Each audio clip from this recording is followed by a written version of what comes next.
हे दयालु र अनुग्रही पिता, म आज मेरो हृदयको ऐना तपाईको अगाडि राख्दछु।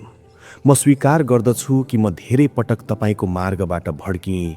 मेरा सोचहरू, मेरा शब्दहरू र मेरा कार्यहरूले धेरै पटक तपाईको पवित्रतालाई चोट पुर्याए होलान्। तर प्रभु, तपाईको वचनले मलाई सान्त्वना दिन्छ कि तपाईको करुणा हरेक बिहान नयाँ हुन्छ। विलाप 3:22-23 मा लेखिए झैं परम प्रभुको अटल प्रेम कहिल्यै समाप्त हुँदैन। उहाँको करुणाको अन्त्य कहिल्यै हुँदैन। ती हरेक बिहान नयाँ हुन्छन्। तपाईको विश्वस्तता महान छ। मलाई आफ्नै कमजोरीहरूको डर छैन, किनकि मेरो कमजोरीमा तपाईको अनुग्रह सिद्ध हुन्छ।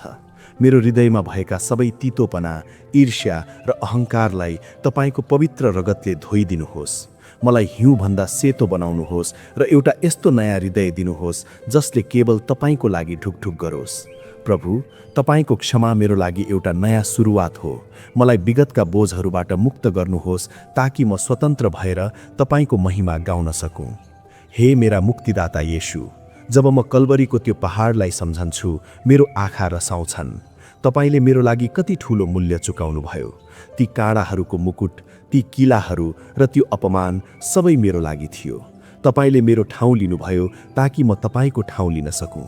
रोमी 5:8 हामीलाई सम्झाउँछ, तर परमेश्वरले हाम्रा निम्ति उहाँको आफ्नै प्रेम यसैमा देखाउनुहुन्छ कि हामी पापी छँदै ख्रीष्ट हाम्रा निम्ति मर्नुभयो। प्रभु, तपाईको त्यो बलिदान केवल एउटा ऐतिहासिक घटना होइन, यो त मेरो जीवनको जाग हो। त्यो क्रुसले मलाई भन्छ कि म कति बहुमूल्य छु र मृत्युले मलाई हराउन सक्दैन।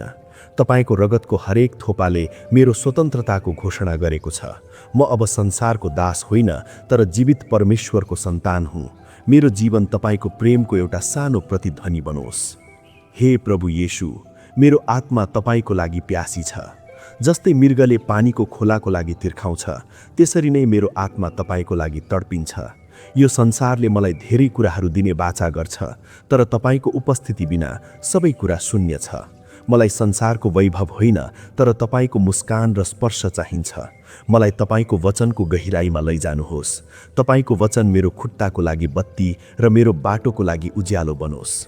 जब म अल्मलिन्छु, तपाईको स्वरले मलाई मार्गदर्शन गरोस्, र जब म अन्धकारमा हुन्छु, तपाईको ज्योतिले मलाई बाटो देखाओस्। मलाई यति धेरै तृप्त पार्नुहोस् कि मबाट प्रेम र शान्तिको नदीहरू अरूको लागि बग्न सकुन्। हे पिता, म आज मेरो वर्तमान र मेरो भविष्य तपाईको हातमा सुम्पिदछु। मलाई थाहा छैन भोलिको दिनले के ल्याउनेछ, तर मलाई यो थाहा छ कि भोलिको दिन तपाईको हातमा छ। यर्मिया 29:11 मा तपाईले प्रतिज्ञा गर्नुभएको छ, किनकि जुन योजनाहरू मैले तिमीहरूका निम्ति बनाएको छु ती म जान्दछु। ती योजनाहरू तिमीहरूलाई उन्नति गराउने हुन्, नोक्सानी गराउने होइनन्। तिमीहरूलाई आशा र भविष्य दिने हुन्। प्रभु, म आफ्नै बुद्धिमा भर पर्न छोड्छु। मेरा सपनाहरू र मेरा इच्छाहरू तपाईको वेदीमा राख्दछु। मलाई तपाईको इच्छा अनुसार चल्ने सामर्थ्य दिनुहोस्। यदि तपाईले मलाई पर्ख भन्नुभयो भने मलाई धैर्य दिनुहोस्। यदि तपाईले मलाई जा भन्नुभयो भने मलाई कहास दिनुहोस्। मलाई एउटा खाली भाँडो जस्तै बनाउनुहोस्, जसलाई तपाईले आफ्नो पवित्र आत्माले भर्न सक्नुहोस् र आफ्नो महिमाको लागि प्रयोग गर्न सक्नुहोस्। हे प्रभु, यो संसार अशान्तिले भरिएको छ। मानिसहरू डर र चिन्तामा बाँचिरहेका छन्, तर तपाईले भन्नुभयो, म तिमीहरूलाई शान्ति छोडेर जान्छु, मेरो शान्ति म तिमीहरूलाई दिन्छु। प्रभु, मलाई त्यही शान्तिले ढाकिदिनुहोस् र मेरा मनका आँधीहरूलाई शान्त पारिदिनुहोस्। मेरो हृदयमा यस्तो आनन्द भर्नुहोस् जो परिस्थितिमा निर्भर हुँदैन। परिस्थिति जस्तो सुकै होस्, मेरो मुखबाट सधैँ तपाईको प्रशंसा निस्कियोस्। मलाई सिकाउनुहोस् कि कसरी हरेक कुरामा तपाईको हात देख्ने र कसरी हरेक परिस्थितिमा धन्यवाद दिने, किनकि तपाईँ नै मेरो बल र मेरो ढाल हुनुहुन्छ।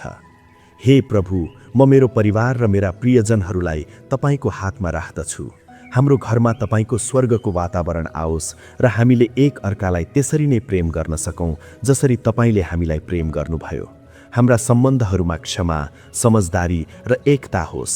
म ती सबैका लागि प्रार्थना गर्दछु जो आज आशाहीन छन्, जो टुटेका छन् र जो एक्लो छन्। तिनीहरूका जीवनमा तपाईको प्रेमको स्पर्श पुगोस्। मलाई अरूका लागि आशिषको माध्यम बनाउनुहोस्। जहाँ घृणा छ त्यहाँ मलाई प्रेम बाँड्न सिकाउनुहोस् र जहाँ अन्धकार छ त्यहाँ मलाई आशाको ज्योति बनाउनुहोस्। मेरो जीवन एउटा यस्तो खुला किताब बनोस् जसलाई पढेर मानिसहरूले तपाईको महानतालाई बुझ्न सकुन्।